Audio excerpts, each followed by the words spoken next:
from your breaking news and weather authority. This is 13 Wham News at 6. Gun violence strikes again in the city of Rochester. A man shot and killed late last night. Good evening. Thank you for joining us on Facebook Live. I'm Dalton Williams.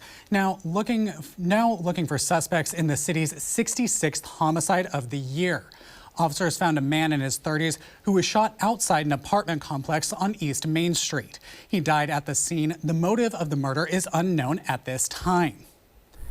And now some people are also saying that the atmosphere in the area is changing. After a long summer filled with violence, some are saying it's carrying over into the new season. With entertainment options not too far from where the 66th homicide took place, police are hoping this violence doesn't escalate any further.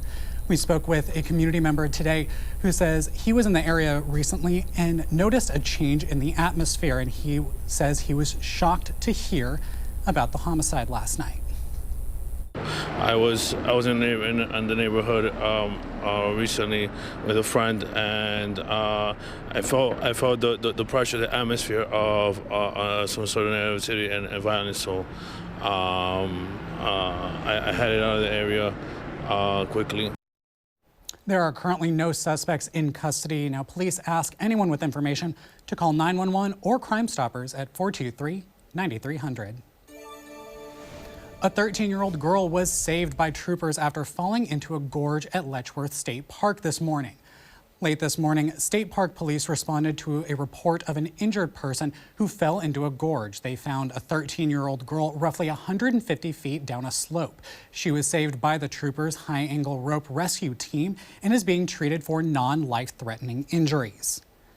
Pontillo's Pizzeria in the village of Pittsford is open again less than 3 weeks after it was shut down over the 60 health code violations. A FOIL sent by the Monroe County Public Health Department last month showed a pizza box with blood and needles inside. That was found on one of the shop's food prep surfaces. We've reached out to the owner for more information. Overnight, a damaging explosion to a key bridge that connects the Russian mainland to Crimea causing its collapse.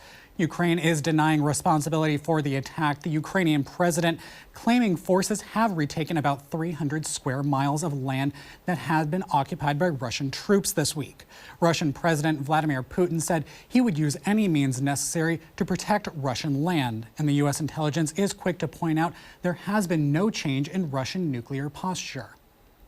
Concerns are growing over the COVID and fast approaching flu season. Health experts say the number of flu cases is expected to be higher than last year. While only half of Americans plan to get their vaccine this year, in the meantime, Dr. Anthony Fauci says the country should be ready for a new COVID variant to pop up anytime soon. Health officials are urging people to get their flu shot and COVID vaccine, which can both be administered at the same time. Pink in the Pool, a swimming meet in support of finding a cure for breast cancer, with proceeds going towards that research for the disease. It's really very meaningful to us. We really want to raise awareness of women's health issues. We've had members of our swim team who have been directly affected by breast cancer and other women's health issues. So this is something that really has a lot of specific meaning to us. And it's something that we're very proud of, and we feel like it's a marquee event for our school.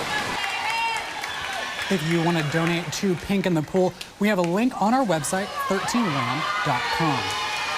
Parents and seniors in high school know it is almost time for the most stressful part of a teenager's life: college applications. Today in Pittsford, Chariot Learning, with the help of Wegmans, put on a Getting Into the College fair. And they didn't feature any colleges, but instead had experts in there helping parents and students navigate the sometimes complicated application and financial aid process. Just wanted to give families kind of an overview of how they can prepare and what's available as resources for them. It's really expensive and kind of getting confusing, understanding between test optional and student loans and everything out there. If you missed today, don't worry, there will be another one on November 3rd in Fairport. There is more information also on our website, 13wham.com. Now let's get a final check of our weather.